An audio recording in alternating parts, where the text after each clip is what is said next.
شروع اللہ کے نام سے جو بڑا مہربان نہایت رحم والا ہے۔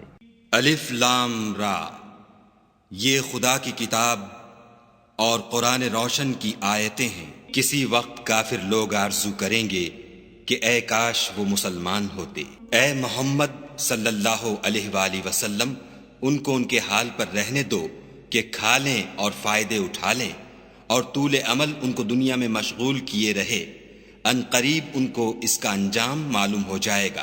اور ہم نے کوئی بستی ہلاک نہیں کی مگر اس کا وقت مرقوم و معین تھا۔ کوئی جماعت اپنی مدت وفات سے نہ آگے نکل سکتی ہے نہ پیچھے رہ سکتی ہے۔ اور کفار کہتے ہیں کہ اے شخص جس پر نصیحت کی کتاب نازل ہوئی ہے، تو دیوانہ ہے۔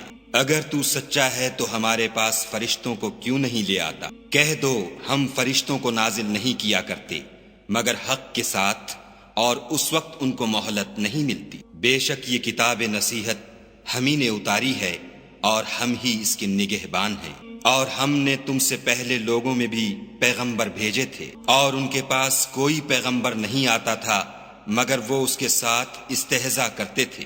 اس طرح ہم اس تکذیب و ضلال کو گناہ گاروں کے دلوں میں داخل کر دیتے ہیں، سو وہ اس پر ایمان نہیں لاتے، اور پہلوں کی روش بھی یہی رہی ہے۔ اور اگر ہم آسمان کا کوئی دروازہ ان پر کھول دیں اور وہ اس میں چڑھنے بھی لگے تو بھی یہی کہیں گے کہ ہماری آنکھیں مخمور ہو گئی ہیں، بلکہ ہم پر جادو کر دیا گیا ہے۔ اور ہم ہی نے آسمان میں برج بنائے اور دیکھنے والوں کے لیے اس کو سجا دیا، اور ہر شیطان راندہ درگاہ سے اسے محفوظ کر دیا۔ ہاں اگر کوئی چوری سے سننا چاہے تو چمکتا ہوا انگارہ اس کے پیچھے لپکتا ہے۔ اور زمین کو بھی ہم ہی نے پھیلایا اور اس پر پہاڑ بنا کر رکھ دیے، اور اس میں ہر ایک سنجیدہ چیز اگائی۔ اور ہم ہی نے تمہارے لیے اور ان لوگوں کے لیے جن کو تم روزی نہیں دیتے اس میں معاش کے سامان پیدا کیے۔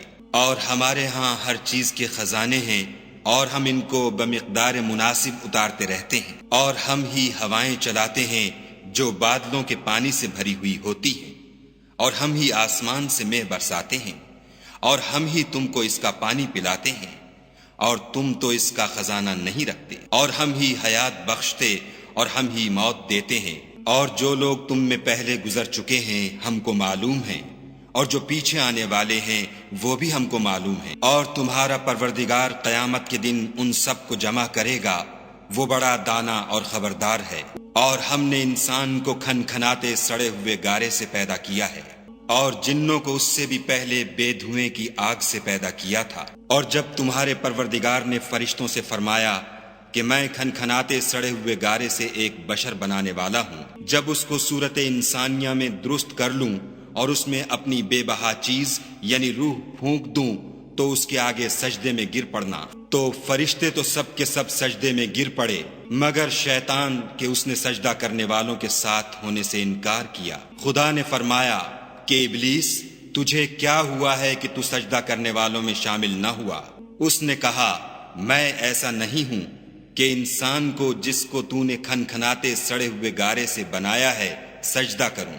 خدا نے فرمایا یہاں سے نکل جا، تو مردود ہے، اور تجھ پر قیامت کے دن تک لعنت برسے گی۔ اس نے کہا کہ پروردگار مجھے اس دن تک مہلت دے جب لوگ مرنے کے بعد زندہ کیے جائیں گے۔ فرمایا کہ تجھے مہلت دی جاتی ہے وقت مقرر یعنی قیامت کے دن تک۔ اس نے کہا کہ پروردگار جیسا تو نے مجھے رستے سے الگ کیا ہے میں بھی زمین میں لوگوں کے لیے گناہوں کو آراستہ کر دکھاؤں گا اور سب کو بہکاؤں گا۔ ہاں ان میں جو تیرے مخلص بندے ہیں ان پر قابو چلنا مشکل ہے۔ خدا نے فرمایا کہ مجھ تک پہنچنے کا یہی سیدھا رستہ ہے۔ جو میرے مخلص بندے ہیں ان پر تجھے کچھ قدرت نہیں کہ ان کو گناہ میں ڈال سکے، ہاں بدراہوں میں سے جو تیرے پیچھے چل پڑے۔ اور ان سب کے وعدے کی جگہ جہنم ہے، اس کے 7 دروازے ہیں، ہر ایک دروازے کے لیے ان میں سے جماعتیں تقسیم کر دی گئی ہیں۔